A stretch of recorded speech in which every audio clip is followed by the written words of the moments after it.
Olá, chamando. Olá, gente, boa noite.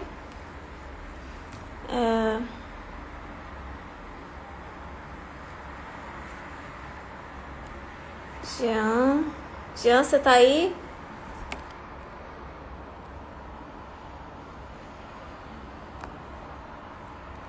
Olá, convidar para entrar ao vivo. Boa noite. Tava vendo aqui se tem jeito de adicionar filtro. Mas Ah, não tem jeito, porque eu acabei de chegar, tô com a cara toda. nossa, imagino Ainda mesmo. tô A com o marca da suor touca. da touca. E aí, tudo bem, Jean? Tô bem, Jordane, e você? Como está? Tô joia, graças a Deus. Só canseira, né? Não, vida Mas corrida, né?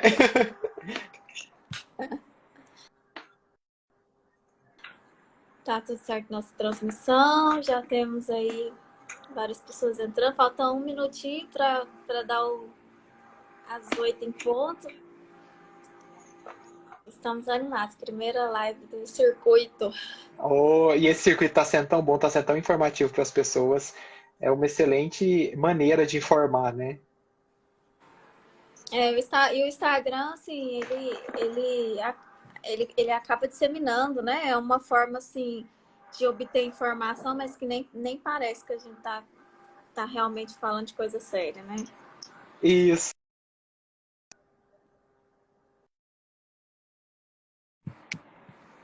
Bom, então, 20 horas, eu vou começar. Primeiro apresentando, né, o Jean. O Jean é um amigo nosso, que já tem trabalhado com a gente aí lá no Hospital Araújo Jorge, fisioterapeuta da UTI, está acostumado a receber nossos pacientes aí no pós-operatório, cirurgias grandes, né, que geralmente são os pacientes que vão para UTI. Às vezes chega de noite, geralmente é de noite, né, que seu plantão é noturno, Noturno, isso. mas de vez em quando você tá de dia também, né? Isso. Às vezes eu faço algumas coberturas, mas eu sou mais do horário noturno mesmo. E a gente já tem um tempo que tem acompanhado, né, o trabalho da fisioterapia, tão importante. O Jean, ele é mestre em farmacologia e fisiologia e agora está no doutorado, né, e vai concluir com méritos aí. E prazer ter você, obrigado por ter aceitado nosso convite, por ter aceito nosso convite. Eu que agradeço demais pelo convite, porque para mim é muito bom estar aqui falando um pouco da equipe Multi, né? Falando que como a equipe Multi é importante para fazer um excelente trabalho em prol dos nossos pacientes. É. Então, a gente escolheu o tema hoje da gente falar um pouquinho sobre aquele períodozinho de uns dias antes e um pouquinho depois da cirurgia, né? Aquele meiozão ali agudo. Às vezes a gente não dá tanto valor, o necessário, né? Porque a gente não tem tanto tempo de preparar, às vezes pede a guia da cirurgia, explica a cirurgia e eu percebo o quanto a gente deixa de adicionar benefício quando o paciente não é visto previamente pelo fisioterapeuta, não recebe algumas orientações, né? E assim, o pós-operatório é impossível, né? Não se faz cirurgia abdominal sem, sem fisioterapia pós-operatório, mas eu acho que a gente tem muito ainda para melhorar, né, do encaminhamento pré-operatório, de tentar respeitar o tempo adequado, que tem o benefício. Se a gente começar a planejar logo quando a gente já faz o diagnóstico, já vê que o paciente vai precisar operar, e ali já pede os exames pré-operatórios, já encaminha com antecedência para fazer um trabalho de fisioterapia, né? E isso é muito importante. Às vezes a gente gasta um tempinho a mais ali gerando o papel, principalmente ali no ambulatório do SUS, que é uma correria. E aí eu queria que você falasse um pouquinho dos pacientes que vocês têm recebido, qual é o perfil de paciente que vocês estão acostumados a lidar, que a gente tem encaminhado. Olha só. E é Então, eu seu acho, primeiro contato aí.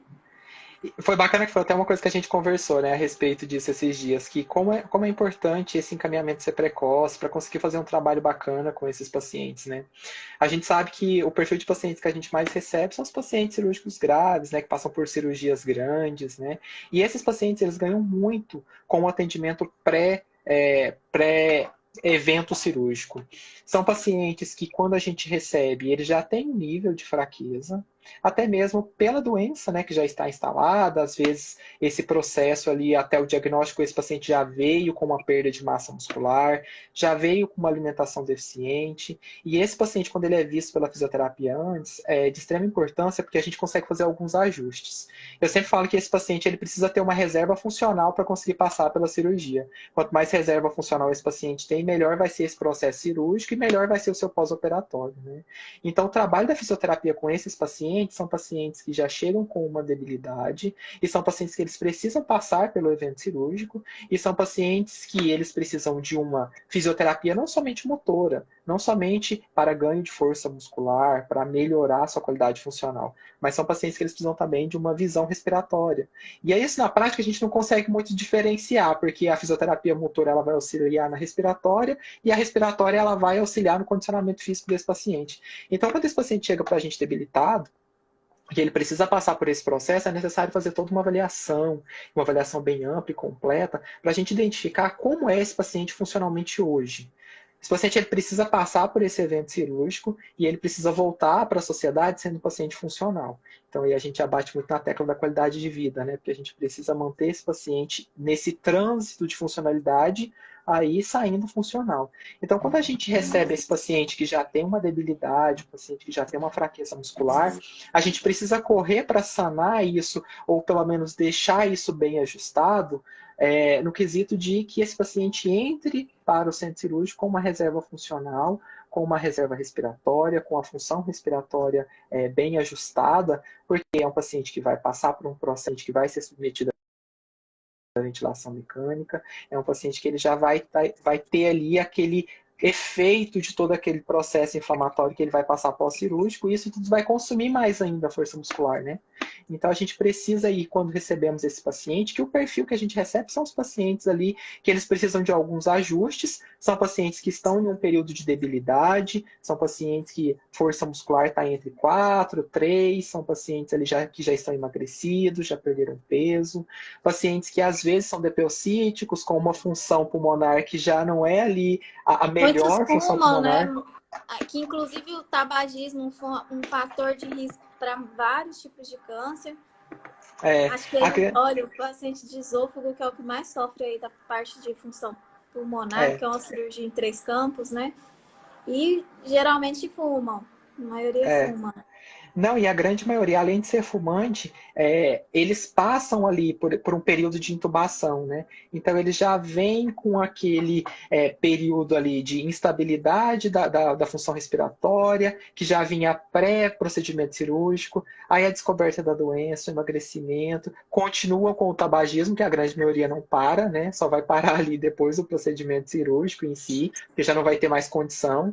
E aí, quando eles chegam para a gente o primeiro contato ali no ambulatório, ou se for um paciente que a gente não conseguiu abordar ali nesse pré-operatório e a gente recebe esse paciente ali já na UTI, a gente vê que a função pulmonar dele já é comprometida.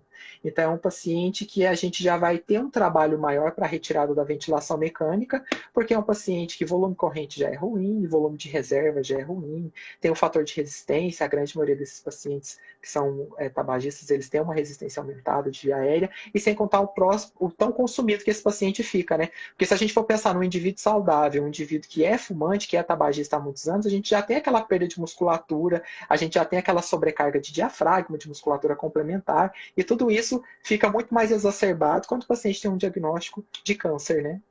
É. A Amanda falou aqui sobre o fator dor, né? Acho que ela entra também no pré-operatório.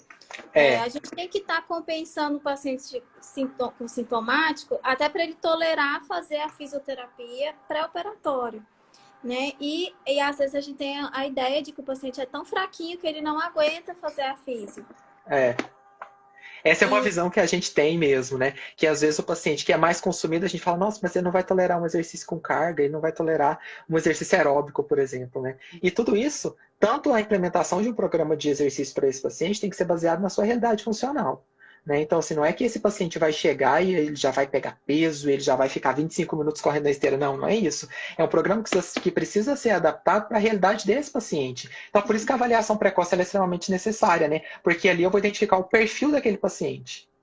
é uma coisa muito importante aqui também, o Wagner perguntou, além do tabagismo, o que mais prejudica? Os extremos, o paciente muito magrinho e também o paciente obeso. Obeso. A É. obesidade é um problema muito sério. E quando a gente olha um paciente magrinho, a gente já imagina que ele é tão frágil. Mas a gente não tem noção, né? É uma falsa expectativa de estar fortinho, né? É um É. paciente, na verdade, tão frágil e tão suscetível a complicações pós-operatórias do que o paciente desnutrido, né? É.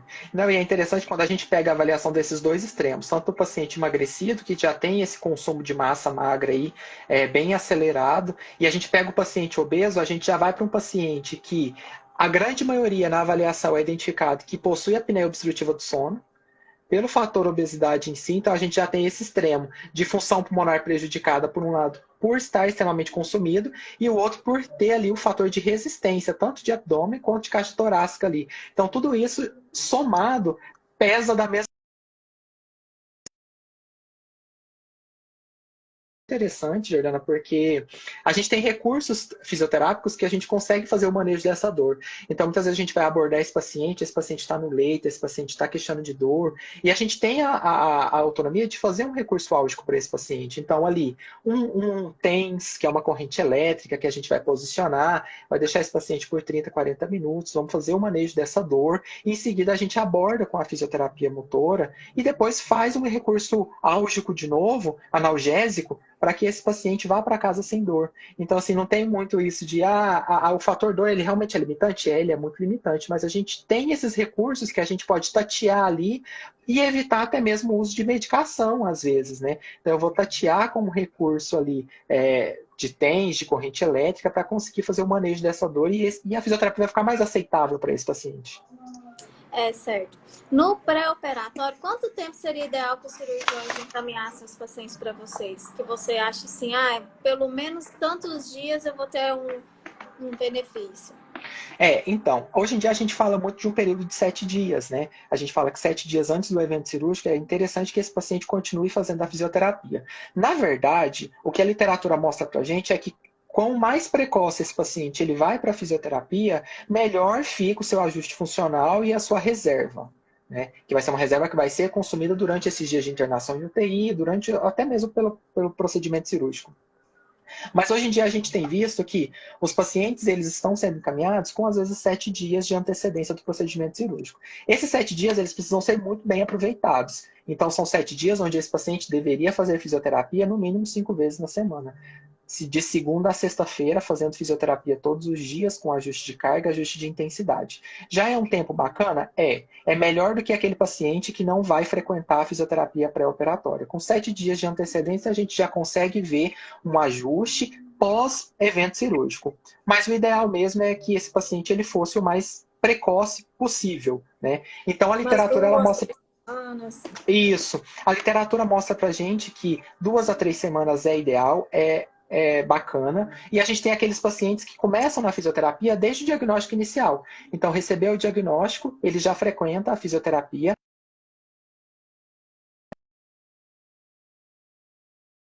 O condicionamento físico é justamente manter um sistema respiratório preservado, né? E fazer todo esse ajuste que vai ser o adequado para passar por esse procedimento cirúrgico.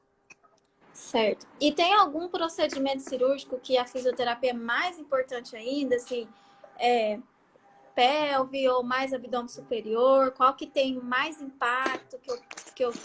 Qual o procedimento que sofre mais, assim, a parte pulmonar?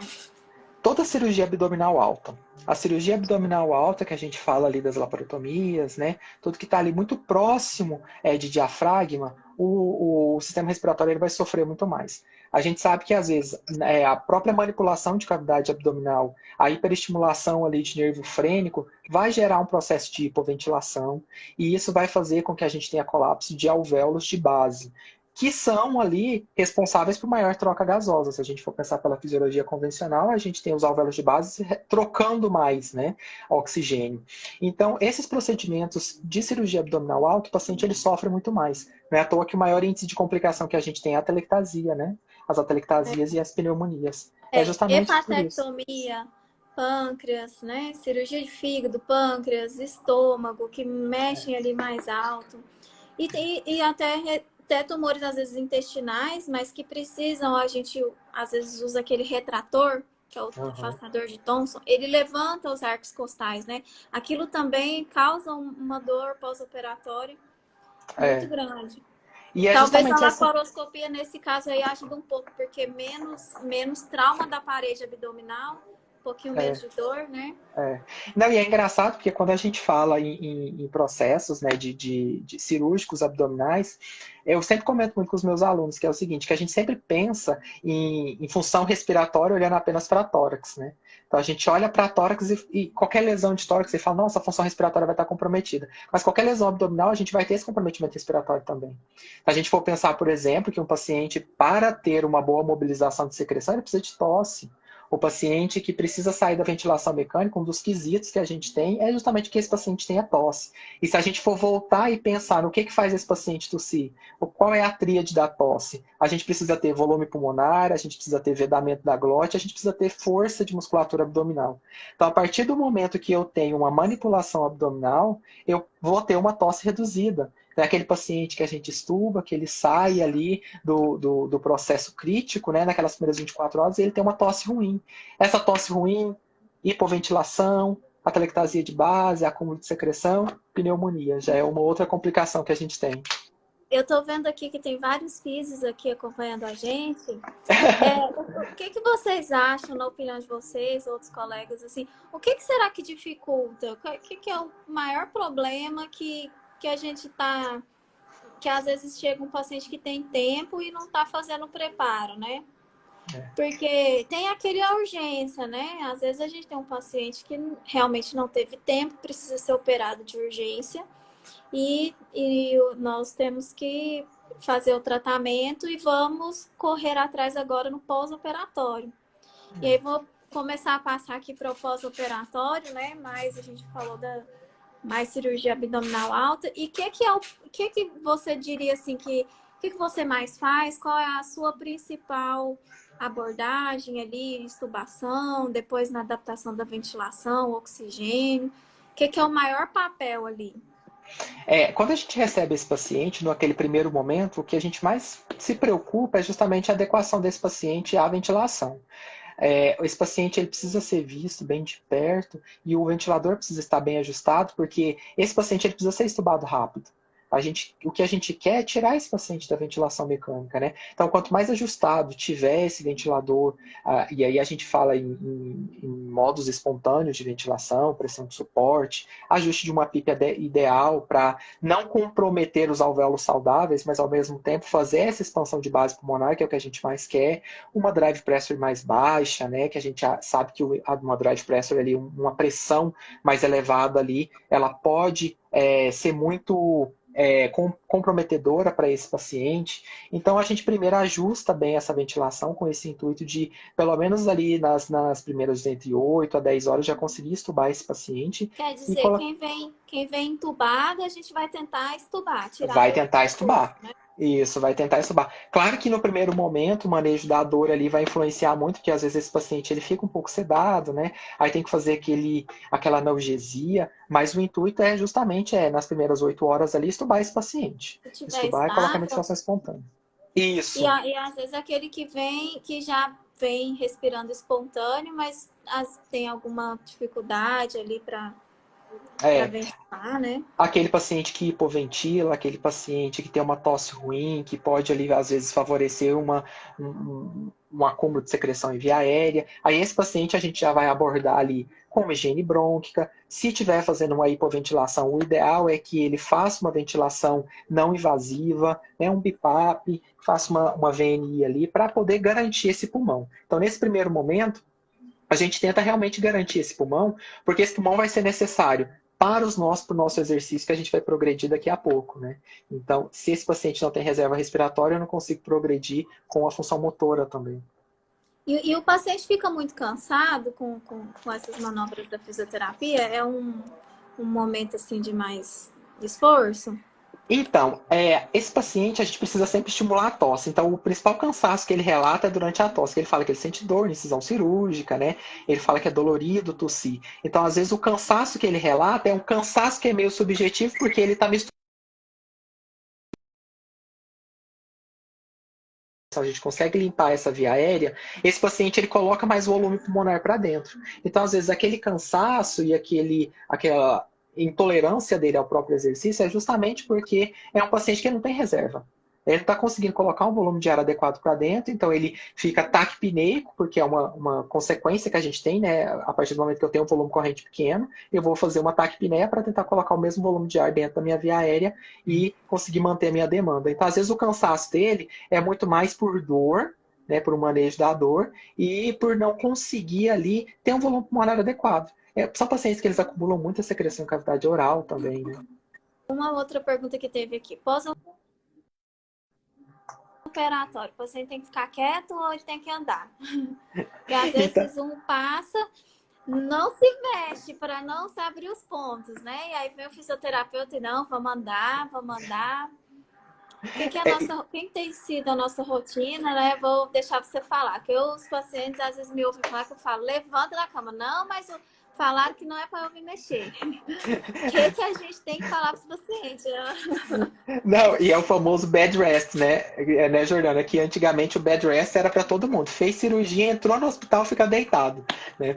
Hoje em dia a gente sabe que o que ganha o paciente, o que faz o paciente sair do hospital alta, precoce e ir para casa é a mobilização. O corpo ele foi feito para ficar em movimento. Né? O nosso corpo ele foi feito para ficar em movimento. Se a gente pegar um paciente saudável, uma pessoa saudável, que fica o dia todo na cama, ele vai sentir várias dores, né? Então, por que o nosso paciente que passou por um procedimento cirúrgico, ele tem que ficar na cama? Ele precisa andar, ele precisa sedestar, ele precisa fazer ortostatismo, ele precisa deambular. Isso que é funcional, é fazer o corpo ficar em movimento. Então, é engraçado que eu já ouvi muitos dos seus pacientes falando a doutora Jordana pediu pra gente ficar sentado, pediu pra gente andar aqui, ó, no corredor. E é verdade, eles precisam disso, né? E aí, quando a gente chega para atender esses pacientes, a gente fala, a gente veio fazer fisioterapia. Aí eles vai e falam assim, nossa, mas eu posso fazer? Pode fazer, vamos sentar, vamos andar. Mas já vamos andar? Vamos, já vamos andar. Então aí você já coloca sentado, já coloca de pé e já põe para deambular. E a reação que eles têm é impressionante, porque eles mesmos relatam que achavam que não ia conseguir andar pela fraqueza, né? Que sentem, né? E quando eles ficam de pé é impressionante, porque o olho brilha, né? Nossa, eu tô conseguindo andar, porque isso é funcional, né? É funcionalidade, é você deixar o seu paciente funcional. É. Aí tem gente que vai para casa, a gente faz todo esforço para andar no hospital. Aí vai para casa, fica a família toda revezando para poder levar comida para comer na cama.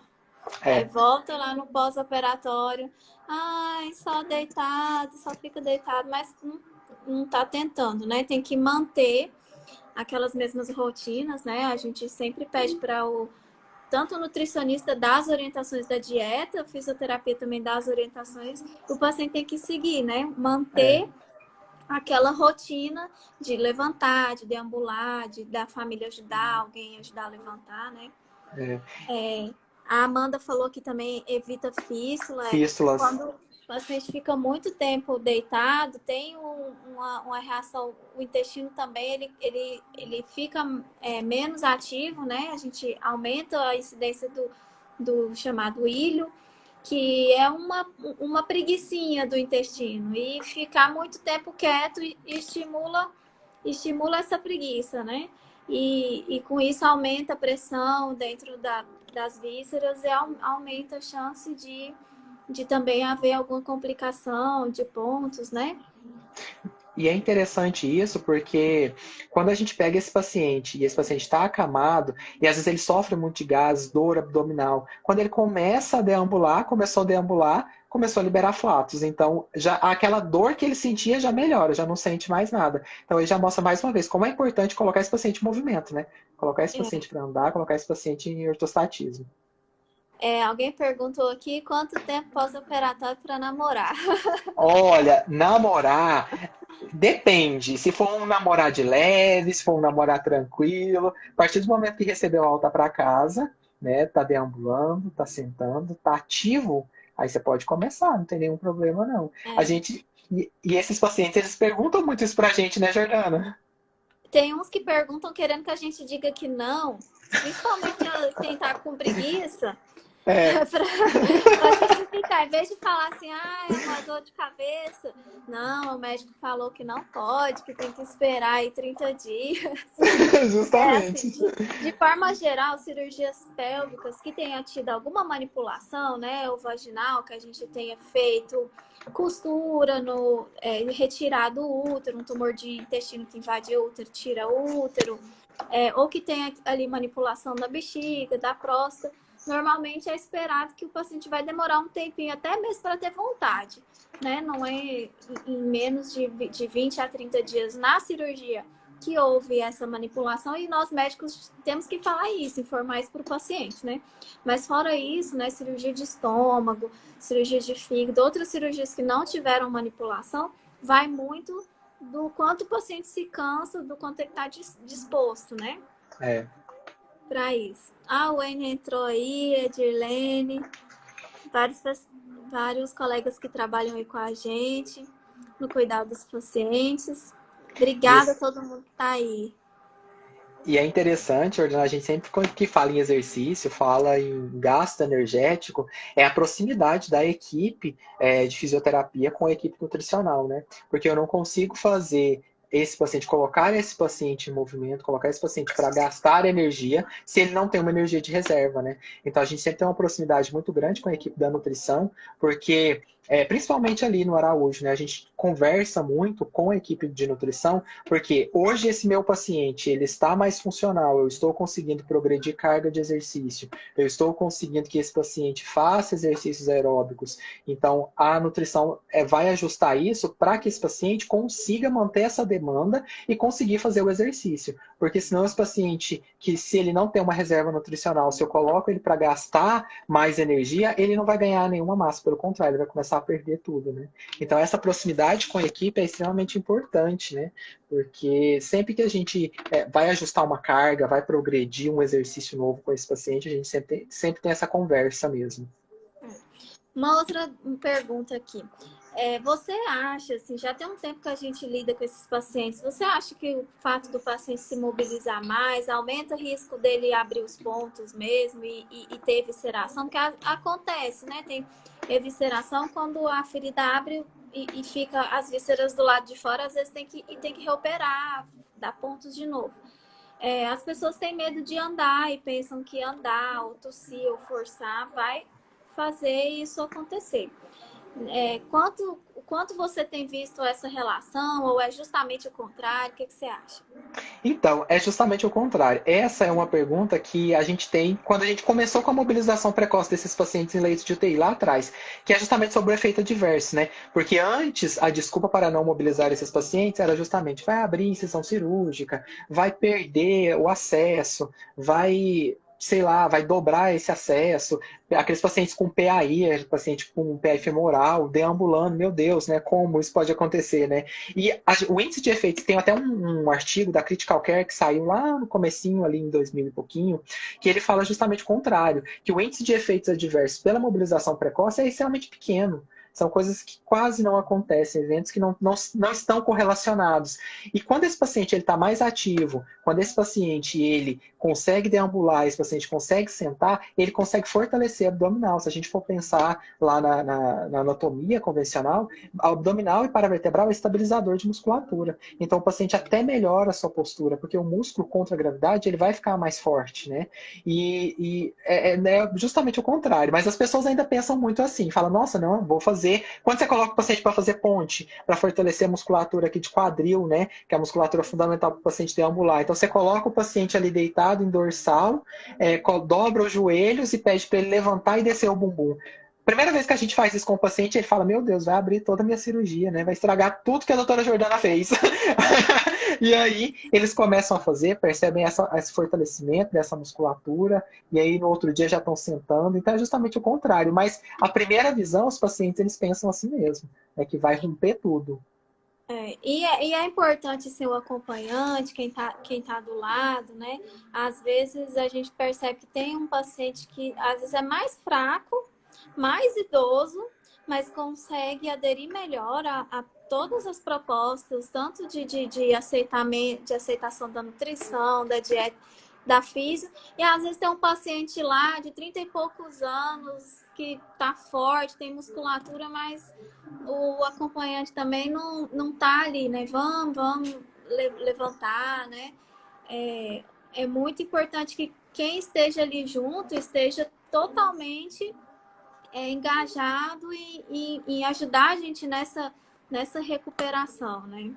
Eu sempre falo isso para os colegas, a gente quando está discutindo alguma coisa, que o processo de reabilitação, ele depende do paciente e ele depende da família também. Porque todo mundo precisa estar envolvido no bem comum, que é a melhora daquele paciente. Então, a partir do momento que é proposto uma conduta, e aquela conduta é uma conduta assertiva, como a própria mobilização precoce, o exercício nesse paciente, a família precisa estar envolvida. Porque às vezes a restrição não é do paciente, a restrição é da família, porque ela tem um medo de que aconteça algum evento adverso, né? E eu acho que isso também parte muito do profissional, Juliana, porque a gente precisa saber abordar essa família também. Então, a partir do momento que eu abordo meu paciente e falo para ele, olha, hoje a gente vai fazer um exercício de sentar e levantar, a gente vai fazer um agachamento, a gente vai fazer um fortalecimento de abdômen.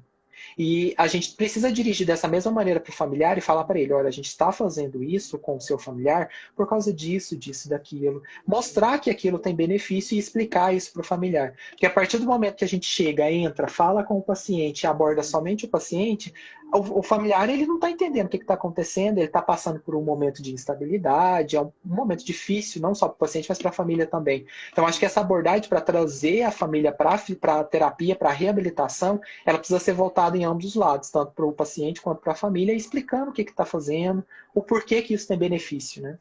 Uhum. Agora teve uma pergunta aqui que foi sobre onde existe essa boa estrutura. Eu vou ampliar um pouquinho mais para dizer o que precisa assim, de gasto, o que um hospital precisa ter para que funcione uma boa fisioterapia pré e pós-operatória, né? Quais são equipamentos? É uma ultra mega tecnologia ou é o pessoal o corpo de fisioterapeutas especialistas? Como é que é essa formação desses especialistas? É Vou deixar engraçado, você falar. é engraçado que a mobilização precoce, ela é a técnica mais barata que nós temos. O que a gente usa para mobilizar esse paciente? A primeira coisa é o próprio fisioterapeuta. É o fisioterapeuta tendo a expertise de avaliar aquele paciente, mobilizar aquele paciente, deixar aquele paciente funcional. Então, a primeira coisa que precisa é do próprio fisioterapeuta, das mãos do fisioterapeuta. A segunda coisa que a gente vai precisar são coisas extremamente baratas, que são caneleiras, halteres, bolas, né, bastões, elásticos, tudo isso não necessita de uma infraestrutura mega clínica de reabilitação para a gente conseguir abordar esse paciente. Não, pelo contrário. O que a gente gasta é muito pouco. Né? São Tem um negócio que caneleiras, chama halteres. Respiron também, né? Como que Respiron. funciona? Ixi, tem o Respiron, né? Quando a gente fala de Respiron, é extremamente polêmico, né? Respiron.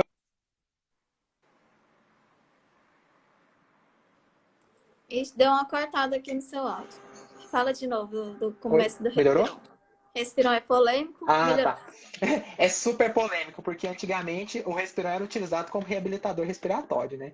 Então, só usava Respiron em toda cirurgia, seja torácica, abdominal, bariátrica, era Respiron. Aí, não, vamos colocar esse paciente para utilizar o Respiron, porque vai melhorar o volume pulmonar. E hoje em dia a gente sabe que o Respiron ele não tem nenhuma efetividade. O Respiron ele vai trabalhar um incentivador que trabalha a nível de volume corrente. Então, para eu conseguir atingir aqueles alvéolos que estão colapsados lá embaixo, eu preciso de pressão positiva. Eu preciso de AMBU, eu preciso de BIPAP, eu preciso de CPAP, né? Aquela atelectasia que está lá na base pulmonar, o respirão não vai abrir. Né? E a gente tem isso hoje bem descrito na literatura e ainda tem várias pessoas que insistem em prescrever o respirão. Eu já recebi vários pacientes que falavam assim para mim: não, eu fiz fisioterapia pré-operatório, fiz todos os dias. Ah, é? Você fez? Fiz, eu comprei meu Respiron e fazia meu Respiron todos os dias em casa. Então, o Respiron ele não tem essa efetividade, ele não tem esse poder. Né? Nas cirurgias bariátricas usa-se muito Respiron até hoje, porque acredita-se que esse Respiron vai fortalecer essa musculatura e não. A gente precisa de carga, a gente precisa lembrar que o diafragma ele é músculo. E para eu conseguir fortalecer o músculo, eu preciso de carga. Né? E tem que Então eu cansar um preciso pouquinho. tem que cansar um pouco, justamente. Então, o respirão ele não tem esse poder, não tem essa efetividade, né? Que as pessoas acreditam que tem. Aqueles aparelhos CPAP que colocam a máscara, isso de preparo pré-operatório, isso é bom? Isso é excelente. Isso é excelente E é porque caro? então, aí a gente entra no fator grana, né, dinheiro, né?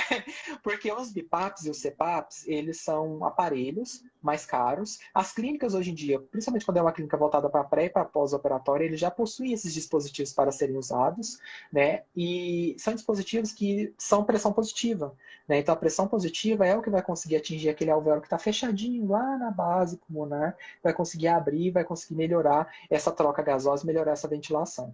O que a gente tem também, que é a pressão positiva, é o AMBU. Hoje em dia a gente tem o ressuscitador manual da marca AMBU, né, que a gente fala muito AMBU, né, mas na verdade é o ressuscitador manual, que vai gerar uma pressão positiva e